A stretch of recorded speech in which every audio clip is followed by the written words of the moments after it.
Hello everybody, Michael here. In today's video I would like to go over a few comments on two of my videos about Dolby Atmos who ended up being a little bit controversial, because you know I do controversies now.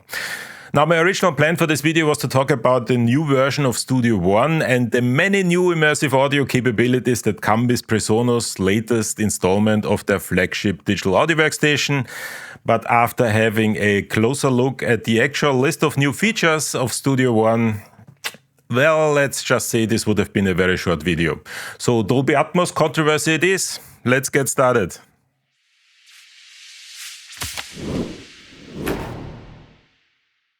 Before I get into the first question, I need to provide a little bit of context in case you have not seen the videos I'm referring to in this video. I'm talking about two videos I recently published where I wanted to make clear that when you invest in a Dolby Atmos music production system, there is a point of greatly diminishing returns because of technical limitations on the consumer side. And that means that regardless of how much money consumers are able to invest, they will never be able to experience Dolby Atmos at the level of quality that the producer experiences in a well-designed Atmos studio. In this video, I'm not going to go into the details why that is. If you are interested in learning more, I'll leave links to those videos in the description below. Now, and here is what I think a lot of people misunderstood. This is not my attempt in saying that Dolby Atmos is bad or useless. If you have been watching my channel for any length of time, you know that I talk a lot about Atmos and immersive audio in general. It would be very weird for me to sort of abandon the main topic of this channel. What I was trying to get at was that hobbyists or semi-professionals should not allow themselves to be scared off by the perceived financial barrier to enter the Dolby Atmos production space. A professional studio-grade Atmos setup is incredibly expensive, but it is actually not necessary for the vast majority of bedroom producers. So if you are hearing somebody say that you need to spend 6 figures in a studio setup just to get started and then another 6 figures in order to fine-tune everything to perfection, do not let this discourage you from entering the Dolby Atmos space. In the end, everybody produces for the same audience, and the vast majority of listeners is going to listen to immersive audio either on something like the AirPods or on a home theater system with a soundbar that bounces audio off the walls of an acoustically untreated living room. And even if the end consumer has the money to build a high-end Atmos system, they would still not be able to experience it in full studio quality because of the limitations on how Atmos is streamed. So once again, if you want to learn more about the details, I recommend watching the two videos linked in the description. And with that clarification out of the way, let's open up our first comment. First comment comes from user R. Bing Graham, and I seriously hope I pronounced your name correctly. If not, I apologize sincerely. And the user says, all right, thanks for all your work in this field, always useful information. Well, thank you. Honestly, my biggest issue with mixing into Atmos for the end consumer is that so few end consumers really have anything approaching a proper Atmos system. The simple soundbar solution that I would suspect many people go for, with the convenience of not having 11 speakers plus a sub in their living rooms, are not really all that effective. It might be nicer than a stereo-only soundbar, but not really that much better in my opinion. I would actually agree. I did some mixing for consumer work that I primarily assumed would be listened to on headphones, and most of the folks I played it back for made some comment similar to, "It just sounds like it has a nice reverb on it." And this is actually the main point I wanted to make. It makes total sense for a professional studio in particular to spend a lot of money in a Dolby Atmos setup that is as professional as possible and that sounds as good as possible. But in the end, most of the end consumers do not appreciate that. And that essentially means that for the average consumer, for the average bedroom producer, it doesn't really make all that much of a difference. So if you want to get into Dolby Atmos, or if you want to experiment with Dolby Atmos, don't let yourself be discouraged once again by not being able to afford a high-end Dolby Atmos production studio, because once again, most of the people don't even recognize that. So you can just use a regular setup, you can use the AirPods, you can use something like Logic Pro and do head tracking like I do, for example, and get started with Dolby Atmos, experiment with Dolby Atmos, train yourself in using Dolby Atmos. And once you're at that stage where you can actually do real professional work, or you need the level of quality that a professional studio studios have, then you can invest in a Dolby Atmos studio. But don't let the costs of a Dolby Atmos studio discourage you from getting started with Dolby Atmos, because in the end consumer doesn't really understand the difference yet. And that essentially means you can compete with a professional studio for most of the end consumers, because once again, the end consumers don't really hear the difference anyway. Second comment comes from user Elpeke Music 6955, and once again, I apologize if I pronounce your name incorrectly. The comment goes into the same direction as the first one, and the user writes, I have a 7.2 home theater system. I was watching the first Avenger movie. There's this scene where someone presses one of the buttons at the top, and I could literally hear the click of the button at the top left. I repeated it many times because it was just so impressive. With modern amplifiers that have Dolby Atmos with speakers that face the ceiling at an angle, you could enjoy more of this. And the user obviously references these new systems that use sound bouncing off walls and the ceiling in order to mimic a full Dolby Atmos setup. Now, I actually responded to that comment because I find it so interesting that we now rely on the fact that people are not acoustically treating the rooms in which they have their home theater systems. You know, over the last couple of decades, we told everybody that in order to get a good experience, you need to acoustically treat the room in which you have your home theater system. And very expensive home theater systems are usually systems where the room is acoustically treated like a movie theater. And now we're telling everybody, if you want to listen to Dolby Atmos, forget all about that. You can't really do that. You need an acoustically untreated room so that the music and the sound can bounce off the walls so that you have the Dolby Atmos experience. I find that incredibly strange and weird. I would actually be interested in your opinion about that. What do you think about that? And I actually got one comment on my comment, and I kind of like to feature that here. And this comment comes from user Condimenting. I'm not quite sure. I hope, once again, I pronounced you correctly. And the user writes, it tells me that someone that uses bound speakers probably doesn't acoustically treat their room anyway, and that someone who wants to treat a room can still buy those actual speakers mounted up high. And that's actually true to some extent. So this statement makes you sound like one of those people that likes to poke holes in things rather than appreciate them.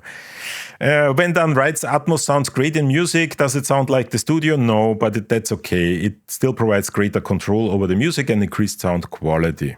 Now, first of all, I don't really want to poke holes in that. I just thought that it is really interesting that, and once again, the comment actually refers to the fact that there is a trade-off. Right?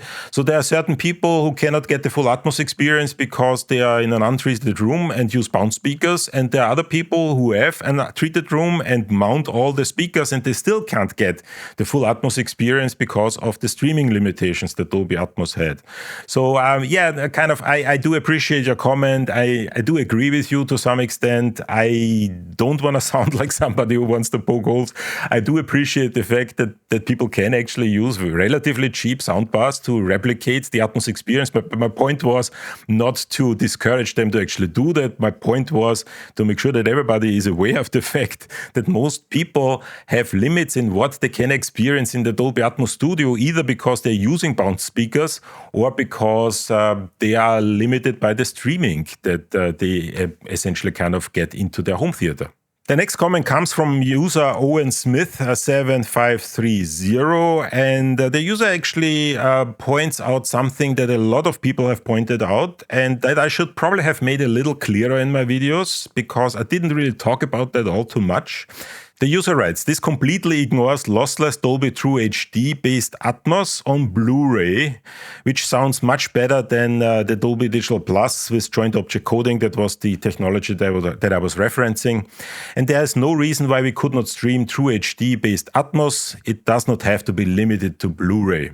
Now, in the videos, I actually pointed out that there are differences in terms of the type of application that you're looking at. So if you're kind of thinking about Blu-rays, for example, they are completely different standards. I think I mentioned that. I didn't mention True HD in particular, but I kind of said that, if that's your thing.